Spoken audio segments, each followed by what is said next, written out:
Под тези кристално чисти води на Северен Палаван се крие скрито гробище, безмълвен спомен за свят, който някога е бил във война. Островите Каламянес, днес известни с зашеметяващите си рифове и лагуни, крият в дълбините си призраците на Втората световна война. През септември 1944 година Тихоокеанската война е в разгара си. Японският императорски флот, отстъпвайки пред настъпващите съюзнически сили, потърси убежище в спокойните води на залива Корон, надявайки се, че островите ще скрият снабдителния им флот от американските очи.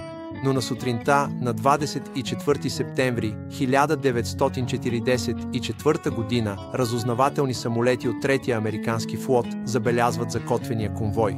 Само за няколко часа над 24 самолета Груман Хелкат и Хелдайвър излитат от самолетоносачи край залива Лейте и се устремяват през небето към Корон. Само за 15 минути спокойствието беше разбито.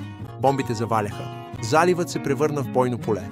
Един по един японските кораби потъваха под вълните, а стоманените им корпуси се превърнаха в гробници на историята.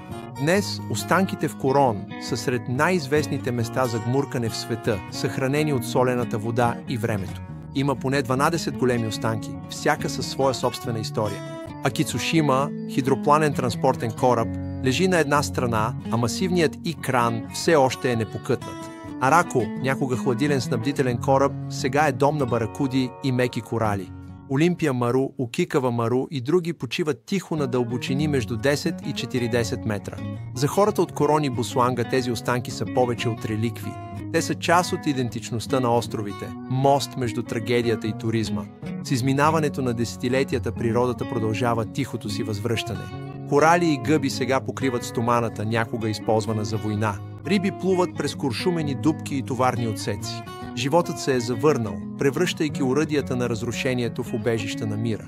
От спокойните води на Каламяните историята спи. Всяко гмуркане е пътешествие в миналото, напомняне, че дори в най-дълбоките белези на войната, животът намира начин да разцъфне отново.